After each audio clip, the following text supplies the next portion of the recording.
All right, this is our quiz review for circles and parabolas. First one they want us to do is just graph this parabola. We can see that the vertex for it is -4, -3. So we can go to -4, -3 right there. There's our vertex. It has a positive value in front, so we know this opens up. So we got this going at least to start with here, okay? Now, as far as the focal distance goes, we know that 1/4 times A. A will be the focal distance for us. That's equal to 1/8, okay? And we can kind of see that it's clear that A for this is going to have to equal 2.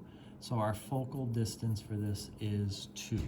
Okay? Now again, if A is kind of confusing, you want to use a different variable, that's fine. But it's clear that 1/4 times focal distance is this. So our focal distance is 2. So we're going to go up 2 spaces. There's our focal point at -4, -1. And we're going to go 2 spaces down. And there's our line of directrix y equal -5. Okay. For the second one, we have a little bit of work to do to get it into that form. So we're going to pull the -2 out. That's going to give us x squared plus 6x. If we were to distribute, we'd get back to these two. Leave a space and write your -11. Okay. In that space, we're going to take half of this, which is 3, and square that. 3 times 3 is 9. We're going to put a +9 down. But even though we wrote +9, it's being multiplied by -2. So that means we really have done a -18 here. So to balance that, we're going to put a +18. Okay. So this is going to give us -2 times x plus 3 squared. And then this is +7. So our vertex will be -3, 7. So we're going to go -3, 1, 2, 3, 4, 5, 6, 7. There's our vertex. Okay. We have a negative value in front, so that means this opens down like so. Okay.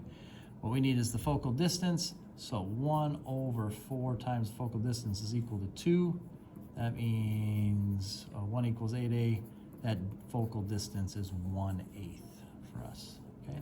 That's our focal distance for this. So if we go 1/8 down, that'll get us to the focal point. If we go 1/8 up, that'll give us to the line of directrix. As far as the line of directrix goes, that's going to be y equals 7 and 1/8. 1/8 above the 7. If we go down 1/8, that puts our focal point at -3, 6 and 7/8. So that would be how we would graph those. Not too bad.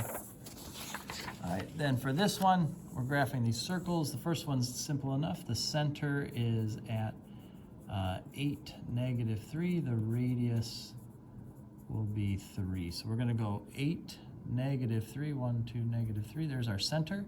Go 3 spaces up, 3 spaces to the right, 3 spaces down, 3 spaces to the left. Make our circle around there, and there we go. Okay, best you can. For number 4, we've got a little bit of work to do. We're going to pull the x squared minus 4x off. We'll leave a little space. Y squared plus 10y off. We'll leave a little space. We'll kick that 9 over to there. Okay? So half of 4 is 2. 2 squared is +4. We're going to add 4 to both sides. Half of 10 is 5. 5 squared is 25. We're going to add 25 to both sides. Okay? This is going to give us x minus 2 squared, y plus 5 squared, and this over here will give us 20.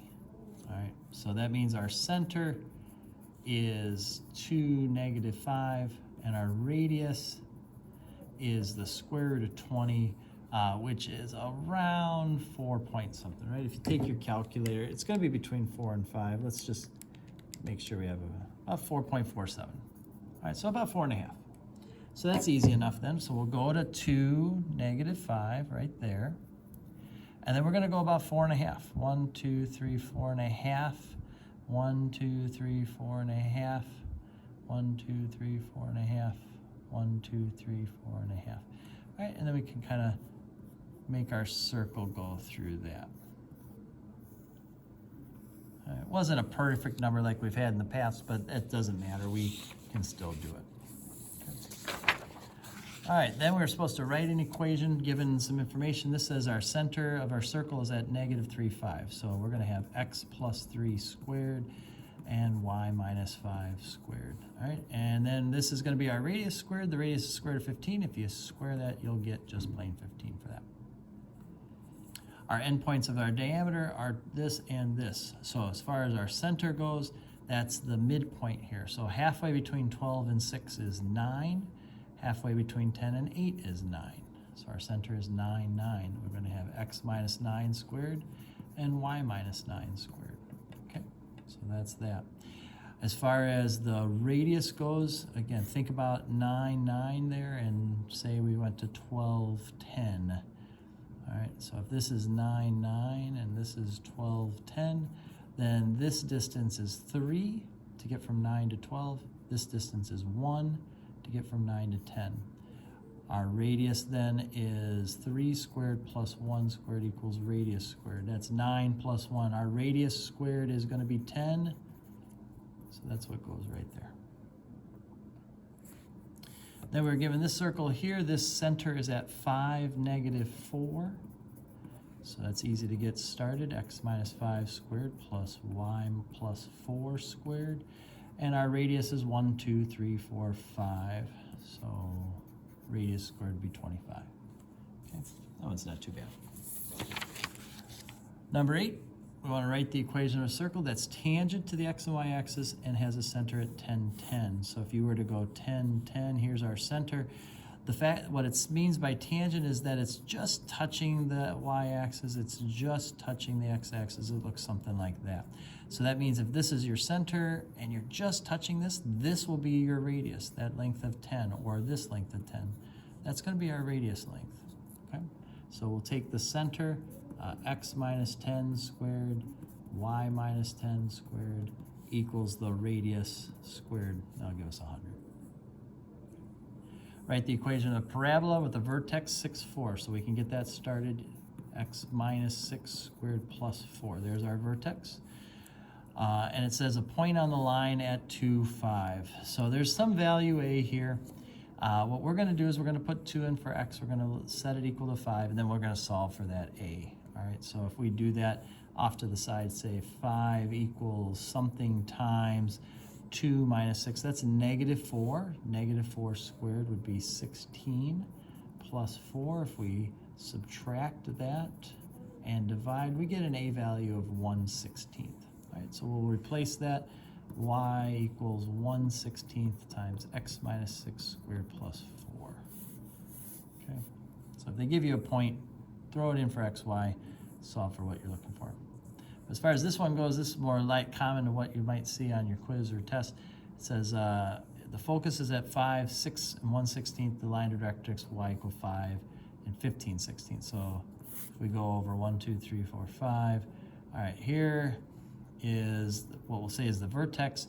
The focal point is right above it at 6 and 1/16. The line of directrix is right below at 5 and 15/16. So that must mean our vertex is 5, 6, right? Same x value on that line of symmetry, and then halfway between these would be just plain old 6. So that's our vertex, x minus 5 squared plus 6. Now, the focal distance is 1/16, right? Focal distance 1/16, so 1 over 4a is equal to 1/16. That must mean that our a value is 4. 4 times 4 would create that 16 on the bottom. And since the focal point was above, that means this opens up, so that's going to be a positive 4. Always want to check for that when we're doing this.